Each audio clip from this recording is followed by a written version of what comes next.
hello, and welcome to Reading International Screen with Certain Growth. Thank you so much, Farida. Thanks for inviting me here for this event. Well, my pleasure. Just to start in with the questions.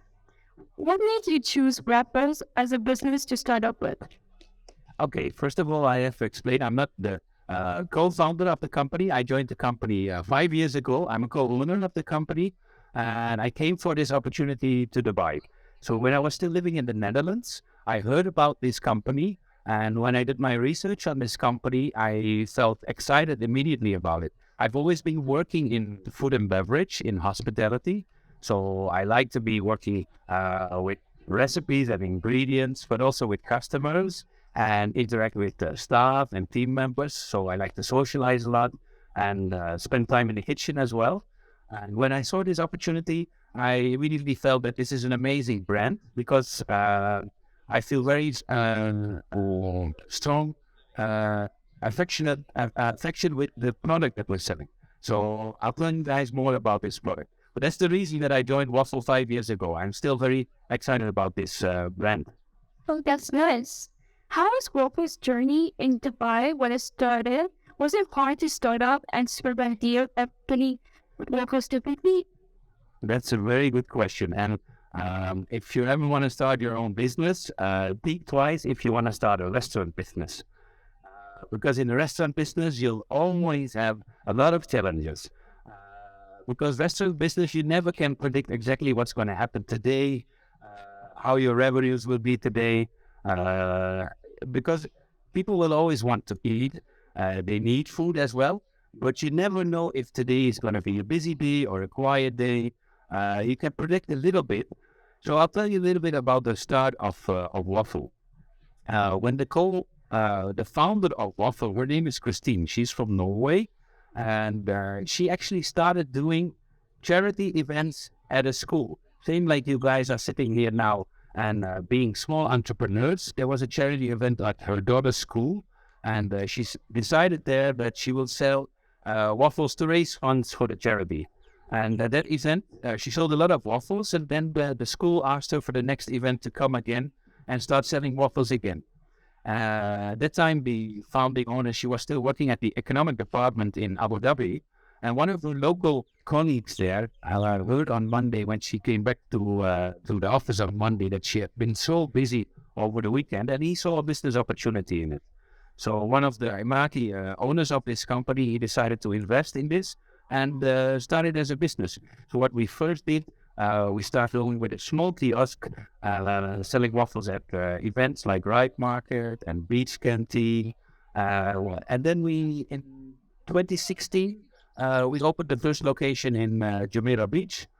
We have one opened in 2018 in Mudan Community Center. We opened in Sharjah as well, in Sahara Center. That one we closed it because it was not the right footfall for us there. And now we're open also in Dubai Hills Mall, and the new mall between Sikim and Al Khail Road. And that's a very exciting project for us as well, because there's all big brands and franchise and big chains there. And we are a small, homegrown, family-grown business in the Dubai Hills Mall. So that's a little bit how it started until today. Okay. What has been yours and the Waffles team biggest aha moment? Oh, wow, that's a good question. Yeah, there have been quite a few aha moments. Like I told you, in working in a restaurant business, it can be a surprise every day. So what you have to understand that owning a business in the UAE sounds interesting. As you maybe know that in UAE, we're not paying taxes officially on income, but there's a lot of government fees when you want to start your business, which you'll be paying a lot of fees. So when you do your feasibilities and your studies, initially you think that it's interesting if I make this much revenue, so I need to sell this many waffles to make this much revenue, and then we can pay the staff and we can pay the rent, and then we can pay the utility charges, and by the end of the month, we're going to be making money. Well, that's not actually, that was one of the aha moments which you're referring to, that there's a lot of hidden expenses here in Dubai when you start a business where you always have to spend much more money than you were expecting to spend. So it's very nice to be operating in food and beverage, but it's also very, let's say, a challenging business to invest in. We have the luck that we have Emirati partners. We are very loyal to the business and always have supported the business as well. To touch a little bit, let's say, on COVID times, when you have a restaurant during the COVID, when the pandemic was there, we were not able to make any revenues at all. So it was very challenging for the staff as well. And the local Emirati owners, they told us that nobody will be terminated. We'll keep supporting them and their families. So that's very, very nice of them as well.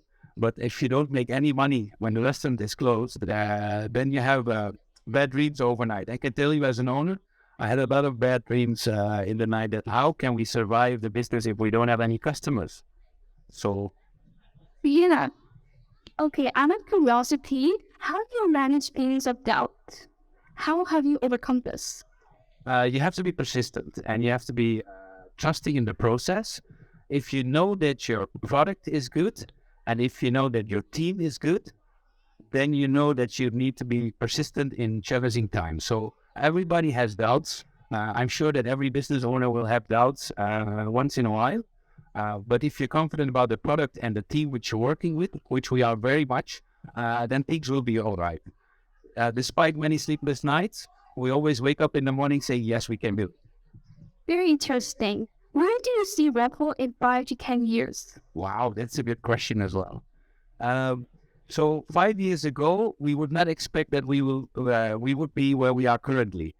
I'm hoping that 5 years from now, you'll not find waffles just in the UAE, but you'll find us all over the world. We're targeting the European market now because the founding owner, she's from Norway.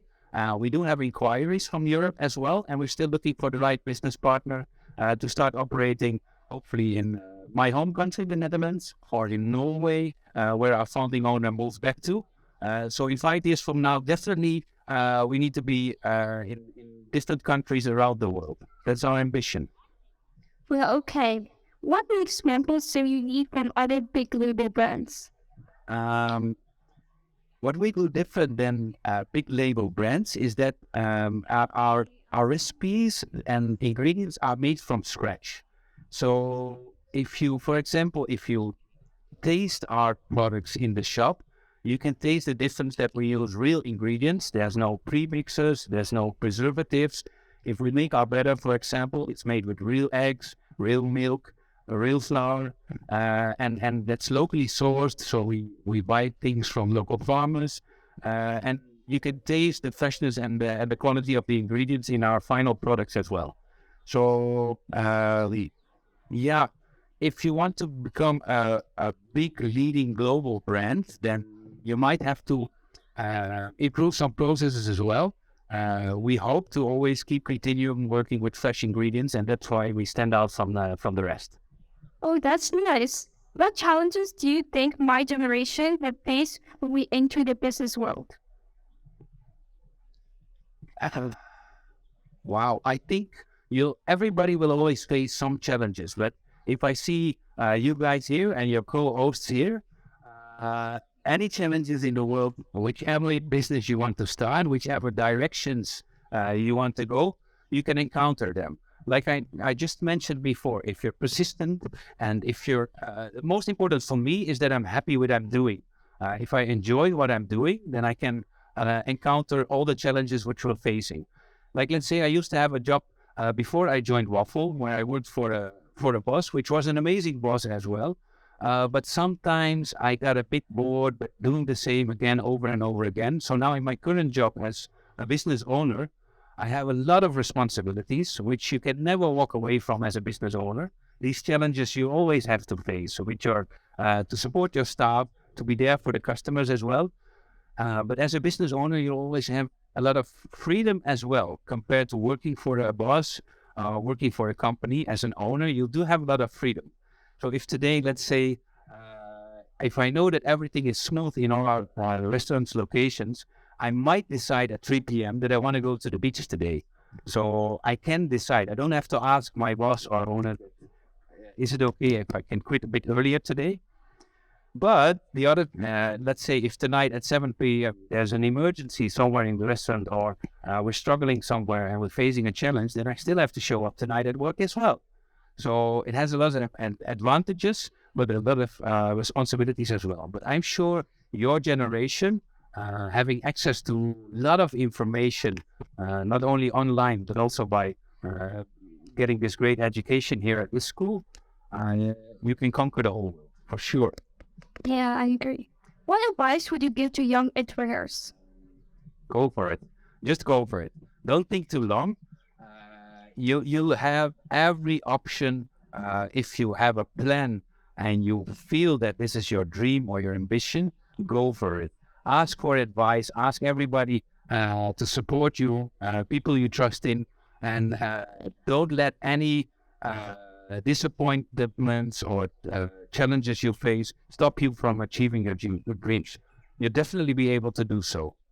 And you only learn by making mistakes, by the way. So with us as well, when setting up the company, we had a lot of learning experiences where things, knowing afterwards, after 5, 6, 7 years being in the business, if we knew many years ago, we would have taken different decisions as well, but we learned from that. So if you have a plan and you have an idea, try to achieve it and learn from mistakes which you might make on the way.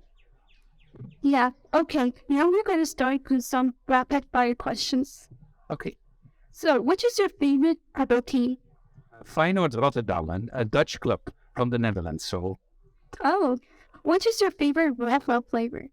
my favorite waffle is called the Sweetheart. And actually, I had 2 waffles today because I visited 3 different locations. I'm eating waffles every day.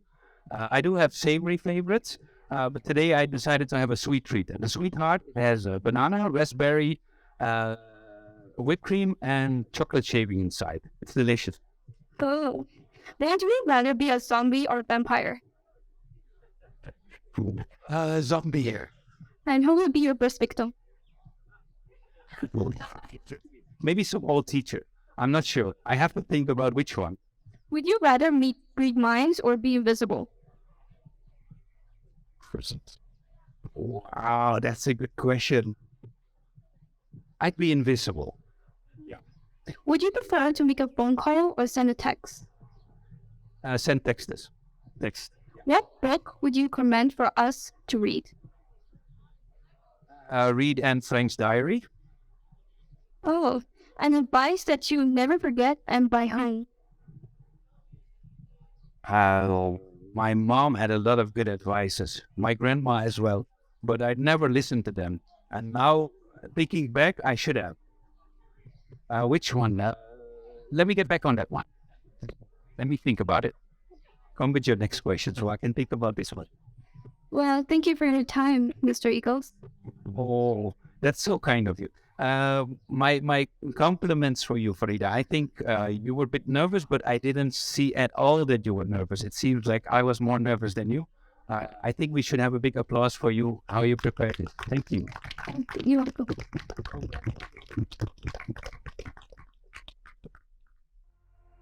Very, very